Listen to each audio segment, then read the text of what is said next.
Olá, primeira série.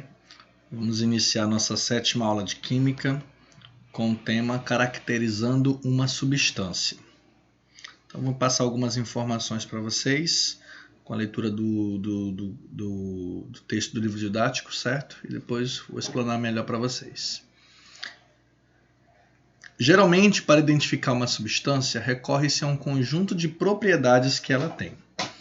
Algumas delas, como a temperatura de ebulição, temperatura de fusão, solubilidade em água e densidade, são característicos da substância, ou seja, variam de um material para outro. O que quer dizer?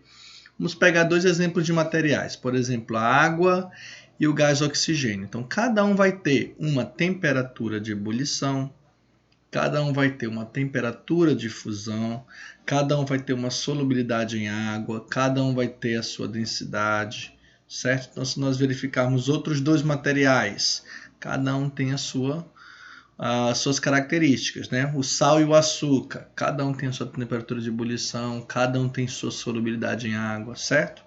Então, essas propriedades onde cada substância vai ter a sua característica são chamadas de propriedades específicas, certo?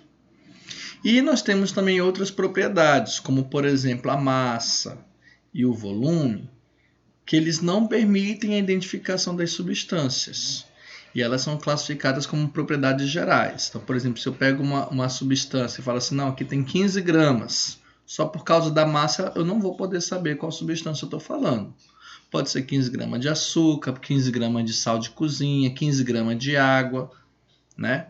Mesma coisa em ml, né? Volume. Então, tem 300 ml, pode ser 300 ml de açúcar, 300 ml de sal, não tem como saber qual é aquela substância especificamente, tá bom? Então, são chamadas de propriedades gerais. Então, vamos ver alguns exemplos de propriedades.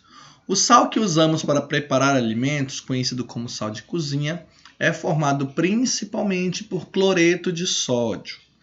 Vamos analisar algumas das propriedades dessa substância. Observe a tabela. Então, por exemplo, o cloreto de sódio, que é a maior parte do que vai compor o sal de cozinha, certo?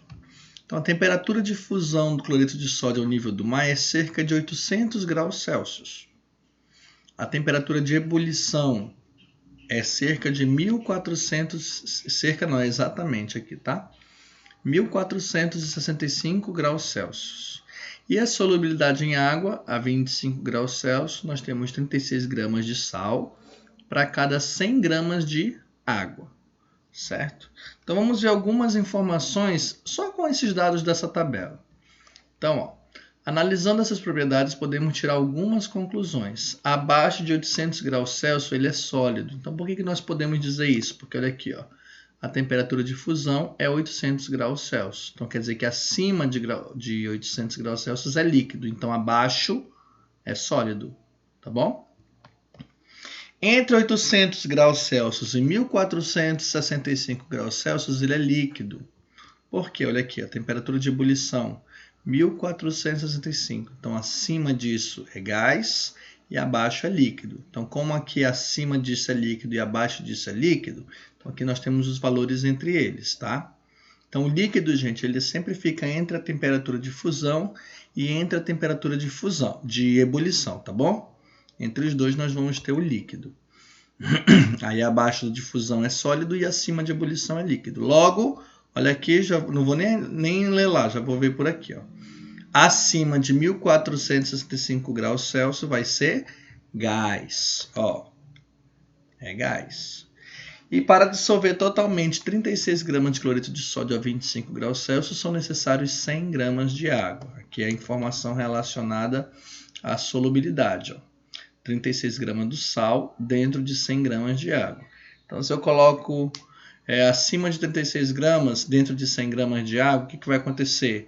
Não vai solubilizar, vai ficar lá no fundo, tá bom? Isso quer dizer que se uma amostra apresentar todas essas características, é bem provável que a substância seja cloreto de sódio. Tá bom? Então, para isso que vai servir as propriedades específicas, para auxiliar-nos a saber que tipo de substância é aquela. Tá? Olha aqui, propriedades específicas servem para identificar uma substância. Tá bom? E essa substância, na química, ela pode ser classificada de duas formas, ou como simples ou como composta, tá? Nós temos substância simples e substância composta. Em que critério se baseia essa classificação? Então, vou primeiro mostrar alguns experimentos para vocês, para diferenciar o simples do composto, e depois nós vamos entrar mais a fundo no simples e nos compostos, tá bom? Então, aqui nós temos um experimento que é o aquecimento do óxido de mercúrio 2. Então, quando há o aquecimento, olha aqui, ó, o aquecimento libera um gás incolor e permite observar a formação de um líquido prateado. Então, o gás não tem como vermos, né? Mas aqui nós temos um líquidozinho prateado na beira da vidraria. Quando se aproxima um palito em brasa do gás liberado, ou seja, só com aquela brasinha, vai surgir uma chama. Então aqui não dá de ver direitinho, mas bem aqui, ó, já tem, ele iniciou com palito em brasa e aqui nós temos a formação de uma chama, tá bom? Por mais que aqueça o líquido obtido, não é possível decompô-lo em mais substâncias. O que quer dizer? Se eu pegar esse líquido aqui que foi formado, esse anel de mercúrio, e aquecer, não vai acontecer nada, certo? Então aqui no óxido de mercúrio aconteceu. A formação do gás é a formação do anel de mercúrio. Mas quando pega o anel de mercúrio e aquece, nada acontece. A determinação de várias propriedades das duas substâncias obtidas permite concluir que, primeiro, o líquido prateado é mercúrio, que é o único metal líquido nas condições ambiente. E o gás que foi formado é o gás oxigênio, que é uma substância incolor, essencial às combustões ao ar. O que é uma combustão ao ar? É quando queima dentro de um ambiente que tem o ar. Só queima por causa do gás oxigênio, tá bom? E ele também é essencial à nossa vida. Vamos ver um outro exemplo do que acontece em algumas reações químicas. Agora vamos ver o que acontece quando se passa uma corrente elétrica em um ácido clorídrico. Então aqui nós temos uma bateria, ó, que está passando através da corrente elétrica, certo? Aqui nós temos um recipiente cheio de ácido clorídrico e, se vocês verificarem, tem a formação de bolhas. Então quer dizer que está formando algum gás. Aqui nós temos um gás, vamos dizer assim, com uma coloração mais amarelada, só para ilustrar, tá bom, gente? E aqui um gás com coloração transparente. Então quer dizer que são dois gases diferentes, certo? Olha aqui, ó. O gás a cor é incolor, e uma densidade de 0,082 gramas por litro. E o gás B é verde amarelado, uma densidade de 3,17 gramas por litro. Então quer dizer que são gases diferentes, não são os mesmos gases, por causa da densidade. Com base nessas e em outras propriedades de cada gás, podemos identificar os gases A e B como sendo hidrogênio e cloro. Então, através da análise da densidade aqui, ó, percebe-se que esses gases formados, olha aqui, ó, é o gás cloro e o gás hidrogênio. Então nós temos uma reação. Ácido clorídrico, quando passado uma corrente elétrica, vai gerar gás hidrogênio e gás cloro. Quando uma substância submetida apenas à ação de agentes físicos, como calor, luz, eletricidade, é decomposta em outras, a substância de partida é chamada composta ou simplesmente composto. Então, o que é uma substância composta? É aquela que, por ação de um agente físico, se decompõe formando duas ou mais substâncias. Então aqui nós temos algumas reações de decomposição que vão mostrar alguns compostos. Olha aqui, ó, o óxido de mercúrio 2. Quando ele é aquecido, ele gera mercúrio e gera oxigênio. Então quer dizer que o óxido de mercúrio 2 ele é uma substância composta. Cloreto de hidrogênio, quando é passado por uma corrente elétrica, gera hidrogênio e gera cloro. Então, o cloreto de hidrogênio ele é uma substância composta. A água, olha aqui, ó, dependendo de uma temperatura superior a 2.700 graus Celsius, ela vai gerar hidrogênio e vai gerar oxigênio. Então, quer dizer que a água é uma substância composta. Ok? Já a substância simples é aquela que, quando ela é submetida a agentes físicos, não se decompõe em outras substâncias. Ela vai continuar do jeito que ela está. Tá bom? Então aqui o livro traz para vocês alguns exemplos de substâncias simples e de substâncias compostas. Vamos ver.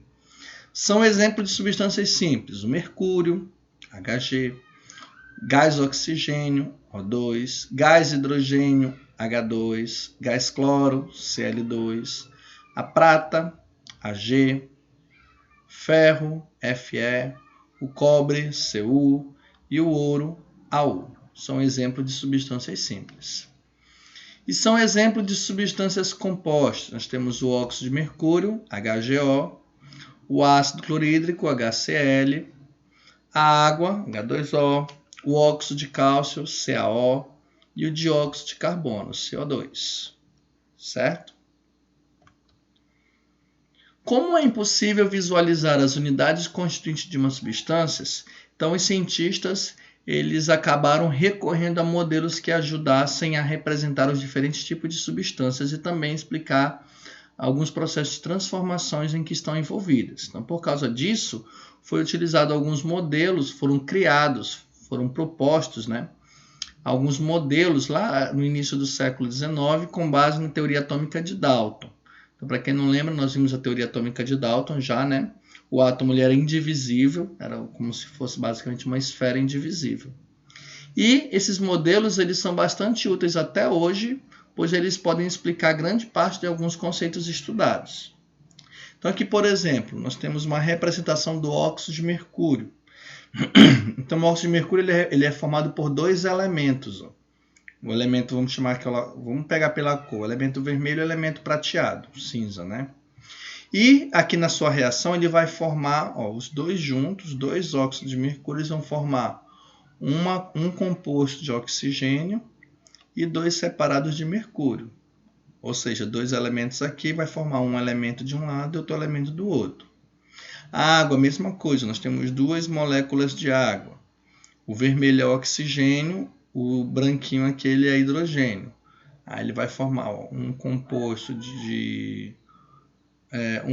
aqui de hidrogênio e outro composto de oxigênio, certo?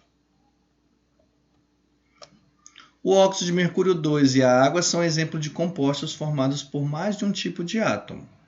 Tanto o óxido de mercúrio 2 quanto a água são formados por dois elementos químicos, Então, o óxido de mercúrio, oxigênio e mercúrio, e a água, oxigênio e hidrogênio. Os elementos químicos podem ser representados por símbolos. Então, o hidrogênio, por exemplo, representado pela letra H, o oxigênio pela letra O, carbono pela letra C, mercúrio pela letra Hg, certo? Então, os demais que nós formos aprendendo vai ser de acordo com o andamento da disciplina. As substâncias são representadas por fórmulas em que átomos do mesmo elemento químico ou de elementos diferentes estão unidos, formando aglomerados. Então, por exemplo, aqui substância simples, hidrogênio, está aqui o modelozinho, dois átomos juntos. Na fórmula nós colocamos H2. Oxigênio, dois átomos juntos, O2. O mercúrio é apenas um, Hg. Substância composta também pode ser formado através das fórmulas. Olha aqui, um vermelho e dois branquinhos, H2O. Gás carbônico, um maior prateado e dois vermelhos, CO2. Monóxido de carbono, um prateado e um vermelho, CO. Certo? Então, se vocês notarem aqui até agora a explicação, vocês vão perceber que as substâncias simples elas são formadas por um só elemento químico. Só que, às vezes, esse um elemento químico ele vai precisar de mais de um átomo dele igual. Tá? Olha aqui, por exemplo, voltando. O hidrogênio é só o H, só que são dois. O oxigênio são dois. Tá bom? O número escrito à direita e abaixo do símbolo indica o número de átomos do elemento na unidade constituinte. Por exemplo, aqui, H2, então quer dizer que eu tenho 2 hidrogênio. Então, gente, o número sempre ele vai estar relacionado ao elemento que está antes dele, não é o que está depois. Então, aqui, por exemplo, H2 não tem confusão, mas, por exemplo, aqui, H2O. Então, cuidado para você não pensar que esse 2 é do oxigênio, não é. Ele é do que está atrás. Então, aqui se eu perguntar para vocês... A fórmula é H2O. Qual é o hidrogênio? Se é o vermelho ou se é o branquinho? Então, como aqui o que tem 2 é o hidrogênio, então é o branquinho que é o hidrogênio. O outro que só tem 1 é o oxigênio, certo? Então, acima de 2, o número dele tem que vir escrito pequenininho, subscrito na fórmula, tá bom? Vamos ver um exemplo aqui, ó. Sacarose. Olha essa fórmula. C12H22O11. Para quem não sabe, a sacarose é o açúcar que nós utilizamos na nossa alimentação mesmo, tá? Então, ele é formado por carbono, por hidrogênio e por oxigênio. Um de cada? Não. Vai ser diferente. Ele vai ter 12 átomos de carbono, 22 átomos de hidrogênio e 11 átomos de oxigênio. Então, ele é uma fórmula muito grande, tá bom? E há ainda a possibilidade de um mesmo elemento químico constituir substâncias simples diferentes, que também diferem quanto às suas propriedades. Então, para esse tipo de ação, nós dizemos que vai haver a chamada alotropia, tá? E as formas alotrópicas são as substâncias simples que são formadas pela alotropia. Então, aqui nós vamos ver 4 exemplos de alotropia. Vamos começar, então, aqui observando a representação das 2 substâncias simples diferentes que o elemento oxigênio forma. Então, o oxigênio pode formar duas substâncias simples, que nós chamamos de gás oxigênio, com a fórmula O2, e o gás ozônio com a fórmula O3. Então, só que na fórmula nós podemos já verificar que tem diferença, né? Olha aqui, ó. O gás oxigênio ele é formado por só dois átomos de oxigênio. Já o ozônio, ó, ele é formado por 3, certo? Além disso, eles vão ter outras diferenças. Por exemplo, o gás oxigênio ele não tem cor, já o ozônio ele é levemente azulado. Esse daqui, o gás oxigênio, ele é essencial à respiração e não tem cheiro, né? E já o ozônio ele tem um odor característico, tem um cheiro que é só dele. A pessoa respira, sabe que é o ozônio. O gás oxigênio ele é comburente, ou seja, ele é utilizado para gerar combustão. Já o ozônio não. Ele é utilizado, por exemplo, como bactericida, para matar algumas bactérias. Tá bom? A diferença de propriedade desses 2 gases é consequência do fato de as moléculas que os constituem serem formadas por 2 átomos, no caso do gás oxigênio, e por 3 átomos, no caso do ozônio. Tá? E aqui, gente, já vou ensinar para vocês uma palavra técnica da química, tá? Então, quando nós falarmos molécula diatômica, quer dizer que ela tem 2 átomos.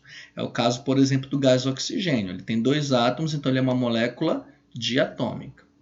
Quando eu falar uma molécula triatômica, quer dizer que ela vai ter 3 átomos. É o caso do ozônio. 3 átomos, então ele é uma molécula triatômica, tá bom? Vamos ver um segundo exemplo de alotropia. Então, nós temos o enxofre. O enxofre é um sólido amarelo encontrado principalmente em terrenos de origem vulcânica. Então, a representação dele é basicamente S, que é S de enxofre, e 8. Então, quer dizer que são 8 átomos de enxofre, tá? E o enxofre ele pode ser encontrado de 2 formas, o enxofre rômbico e enxofre monocíclico. Qual a diferença? O enxofre rômbico ele é encontrado em temperatura de até 95,3 graus Celsius. Acima disso, você só vai encontrar enxofre monocíclico.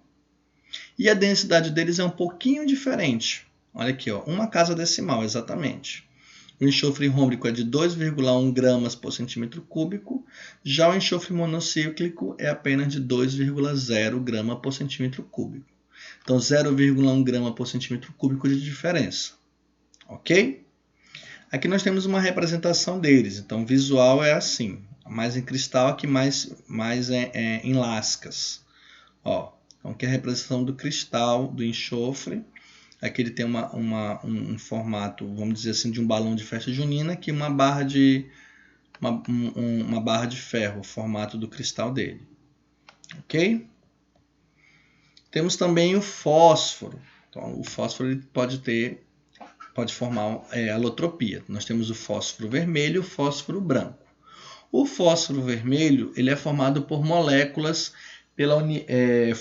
moléculas de união de um grande e variável número de grupo de 4 átomos de fósforo. Então são assim, 4 fósforos juntado com 4 fósforos juntado com 4 fósforos juntado com 4. Então isso de 4 em 4 várias vezes. Por isso que o livro coloca aqui, ó, P4 N. Esse N aqui quer dizer N vezes, muitas vezes, tá? Já o fósforo branco ele pode ser encontrado só como P4 mesmo separado, tá? O fósforo vermelho é bastante conhecido por seu uso cotidiano em lixas de caixa de fósforo. Então muita gente pensa que o fósforo, no palito de fósforo, está na cabeça do fósforo. Não está. O fósforo mesmo, o elemento químico fósforo, ele é encontrado na lixa, tá? A lixa. E já o fósforo branco, ele foi utilizado várias vezes para fins bélicos. O que é o fim bélico, professor? De guerras, tá? Então foi utilizado em guerras. Então, por exemplo, na Primeira Guerra Mundial, ele era muito utilizado, tá bom? O fósforo vermelho ele precisa fornecer energia para que a combustão inicie. Por exemplo, se você não vai pegar uma caixa de fósforo, olhar para ela, ela vai se queimar do nada, né? Para ver uma faísca, você tem que pegar o palito e riscar lá perto, né? Isso é energia. Já o fósforo branco, isso não acontece. Se você coloca ele no ar, ele já explode, tá? Olha lá, ele se incendeia espontaneamente. Por isso, se você quiser guardar o fósforo branco, tem que ser dentro da água. Tirou da água, a água seca, ele começa a gerar faísca, ok? Então aqui nós temos o exemplo, ó. Fósforo vermelho no lado esquerdo e aqui o fósforo branco, ó, dentro da água, tá? E o último holotropia que nós vamos ver hoje é o do carbono. Então nós temos o diamante e temos a grafita. Bem diferente um do outro, né? O diamante ele é usado em objeto de adorno, ele é o material mais duro da natureza e ele não consegue conduzir eletricidade muito bem. O grafita não, ele é cinza escuro, ele tem um brilho metálico, ele pode ser quebrado facilmente e ele é bom condutor de eletricidade, tá? Então eles são bastante diferentes, o uso também, diamante então é utilizado, por exemplo, que um diamante bruto e um diamante lapidado, né? Para fazer joias e tal. A grafita mineral não, ela já pode ser utilizada, por exemplo, para fazer o lápis. Então, a pontinha do lápis é grafite. Tá? Ah, gente, outra coisa. Então, dependendo do livro, vocês podem encontrar como grafita, que é o caso desse livro didático, mas também podem encontrar como grafite. É a mesma coisa, tá bom? Carbono grafita e carbono grafite. É a mesma coisa.